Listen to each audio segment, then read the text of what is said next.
screen! Full screen! Full screen! Full screen! Hey! Hey! Lock! Lock! Lock! Oh my god, 50! What is that? What is that? What is that? What is that? What is that? Oh! Wait! Oh! Oh! Oh! That! Hey! I think that's Max! That's gonna be Max! That's gonna be Max! That's Max! Oh! Oh! Max! Max! Oh my god! Oh! Oh! Hey!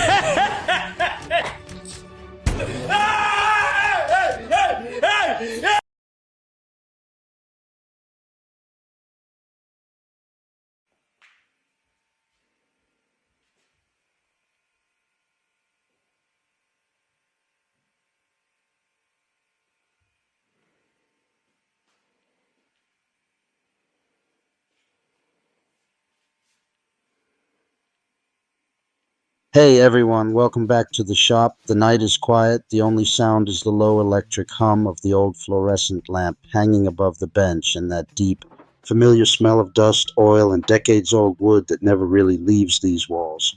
In front of me lies a relic, a massive early 2000s computer monitor, the kind with a thick glass screen and a plastic case heavier than some modern televisions. To almost anyone else, this thing is electronic waste, something to be tossed into a dumpster without a second thought. But when I look at it, I don't see junk. I see a perfect 250mm disc of crystal clear acrylic that has been hidden from the world for 20 years, just waiting for the moment it gets to spin again. There's something almost sacred, almost meditative about rescuing objects the rest of the world has already written off.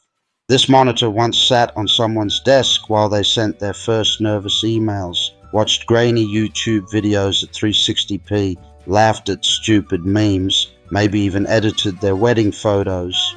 It was part of countless small human moments, and now every circuit board, every screw, every tired capacitor inside it is dead, except this one piece of acrylic that is still flawless. Tonight, that forgotten piece becomes the heart of a real workshop machine, a disc sander that will quietly, faithfully smooth wood long after both it and I are gone. We're not building this because I can't afford a factory-made sander. We're building it because only when you take trash in your hands, cut it, weld it, balance it, and finally hear it roar to life, do you truly understand what a tool actually is. A tool is not a product. A tool is a conversation between you, the material, and time itself. Tonight, the conversation partners are a 750-watt motor that somehow survived 3 completely burnt-out ventilation systems, random pieces of rusty square tube that have been leaning against a wall for years, and this thick, honest piece of acrylic that outlived its original purpose by 2 decades. 3 orphans, 1 new life. Let's begin.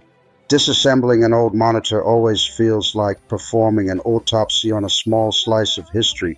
You remove screw after screw, the plastic creaks and sighs like it's reluctant to give up its secrets, and finally you lift away the shroud. And there it is, 8mm of perfectly clear acrylic, untouched by scratches, untouched by sunlight for 20 years. I run my finger across the surface and it's cold, almost icy, but completely brutally honest. This material never pretended to be anything it wasn't. It just waited, cutting a perfect 250mm circle without a CNC or a laser is an act of pure trust. Trust in the blade not to wander, trust in your hands not to shake, trust in the acrylic not to crack under pressure. You draw the circle the old school way, find the center with a compass and a steady pulse, and then you guide the blade slowly, breathing with the machine. When the disc finally drops free, it lands on the bench with a soft, satisfying thud, the exact sound something makes when it is born for the second time. Down on the floor waits the motor. It looks tired, covered in dust and old grease, but when I cleaned the bearings last week, it spun as smoothly as the day it left the factory. 750 watts, 2800 RPM, raw, uncomplicated power. enough to turn impatience into dust in seconds. I build the frame from 20 by 20 square tube that has been rusting peacefully behind the garage since who knows when. I cut, I weld, I grind, I paint everything matte black so the machine almost disappears into the shadows and only the spinning disc remains the star of the show. Every extra gram, every unnecessary bracket I leave out. The secret to any good homemade tool is ruthless minimalism. Include nothing that doesn't have a reason to exist. Less is never lazy when it's honest. The work table is made from another piece of acrylic. Thinner this time, almost delicate, but still strong enough to take real punishment. I cut a precise slot so the disc can rise through it like the moon through clouds. Then I add the angle adjustment, a couple of slotted brackets, a wing nut, and suddenly it tilts smoothly from 0 to 50 degrees. Nothing here is over-engineered, nothing is fragile. It's crude, honest, and accurate to within half a degree, exactly what you need and not a single thing.